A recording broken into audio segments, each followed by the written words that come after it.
Steel plant ఉద్యోగ కార్మిక సంఘ నాయకులకు, పెద్దలకు,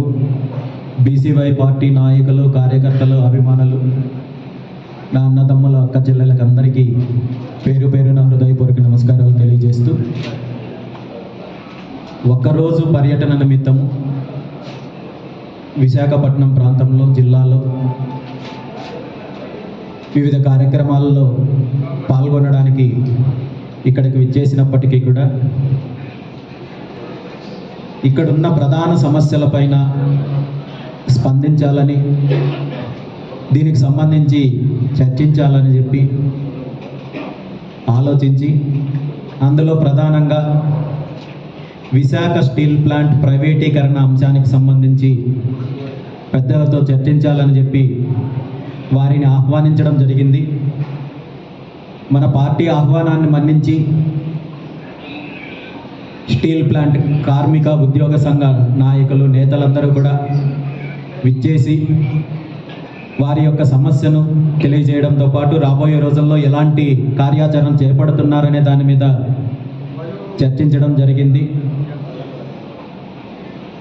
మామూలుగా ఏదైనా ఒక ప్రభుత్వ రంగ సంస్థను ప్రైవేటీకరణ చెయ్యాలి అంటే అందులో ప్రధానంగా ప్రభుత్వం తీసుకొని వచ్చే కారణం ఏంటంటే, ఈ సంస్థ నష్టాల్లో ఉంది, ఈ సంస్థను మేము నడిపించడానికి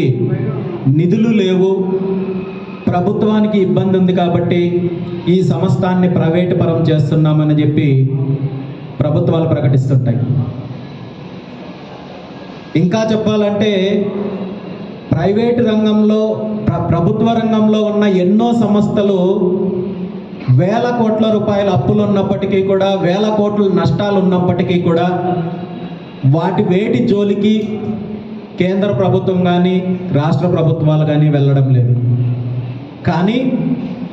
ఆంధ్రప్రదేశ్ రాష్ట్రంలో కేవలం ఇది విశాఖపట్నానికో లేదా ఉత్తరాంధ్ర ప్రాంతానికో సంబంధించిన అంశం కాదు. విశాఖ ఉక్కు ఆంధ్రుల హక్కు అని తెలుగు 2 రాష్ట్రాల్లో ఉన్న ప్రతి ఒక్కరికి కూడా నా సొంతం ఇది అని భావించే విశాఖ స్టీల్ ప్లాంట్ మీద కొంతమంది యొక్క బడాబాబుల కన్నుపడి కుట్ర పన్ని దీనిని ప్రైవేటీకరణ చేయాలనే ఒక రకమైన కుట్రకి తెరదీశారు. సుమారు 2021లో విశాఖ స్టీల్ ప్లాంట్ నష్టాల్లో ఉందనో, నడిపించడం లేదనేదే కారణం కాదు. ప్రభుత్వంలో ఉన్న వాళ్ళు లేదా దీన్ని సమర్థిస్తున్న వాళ్ళు ఎలాంటి కారణాలు చెప్పినప్పటికీ కూడా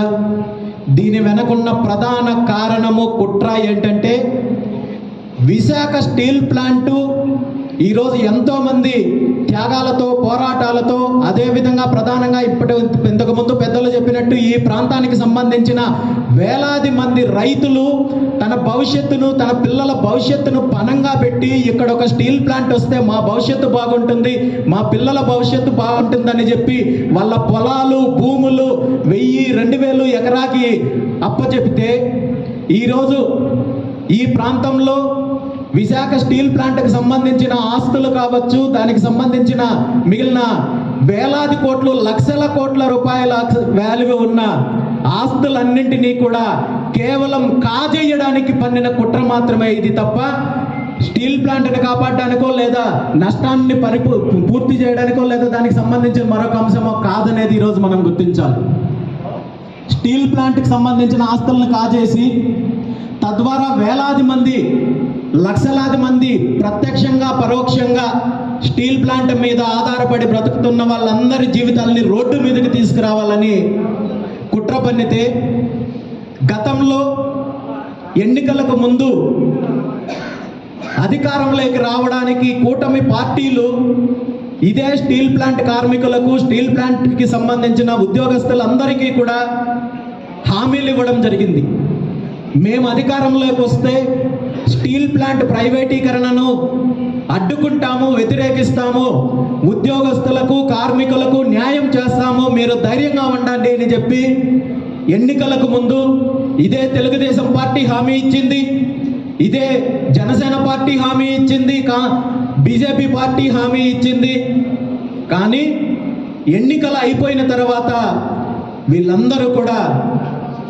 తేలుగుట్టిన దొంగల్లాగా స్టీల్ ప్లాంట్ విషయంలో ఏ ఒక్కరూ నోరు మెదపకపోగా కేంద్ర ప్రభుత్వము ఈరోజు సుమారు 40 విభాగాలను ప్రైవేటీకరణ చేయడానికి నోటిఫికేషన్ ఇచ్చిన తర్వాత కూడా సుమారు 5,000 మంది ఉద్యోగస్తులను తొలగించే కార్యక్రమం చేసినప్పటికీ కూడా రాష్ట్ర ముఖ్యమంత్రి చంద్రబాబు నాయుడు గారు కానీ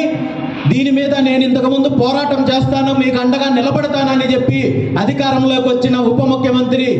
పవన్ కళ్యాణ్ గారు కానీ, తెలుగుదేశం పార్టీ నాయకులు కానీ, జనసేన పార్టీ నాయకులు కానీ, బీజేపీ పార్టీ నాయకులు కానీ మాట్లాడకపోవడము ఎంత నీచమైన కార్యక్రమం అనేది మనము ఈ సందర్భంగా గుర్తు చేసుకోవాలి. ఆలోచనలు చేసి అవసరమైతే ఈ ఉద్యమాన్ని తీవ్రతరం చేసే కార్యక్రమానికి కూడా చేద్దామని చెప్పి ఖచ్చితంగా ఈ కార్యక్రమము సెంట్రల్ గవర్నమెంట్, కేంద్ర ప్రభుత్వము ఈ నిర్ణయాన్ని వెనక్కి తీసుకునేంత వరకు మీ అందరితో కలిసి పోరాటం చేయడానికి బీసీవై పార్టీ సిద్ధంగా ఉందని చెప్పి ఈ సందర్భంగా మాటిస్తూ ఖచ్చితంగా ఆ దిశగా మనము ముందుకెళ్దామని చెప్పి ఈ సందర్భంగా తెలియజేస్తూ ఈ అవకాశం నాకు కల్పించిన పెద్దలందరికీ కూడా ధన్యవాదాలు తెలియజేస్తూ సెలవు తీసుకుంటున్నాను.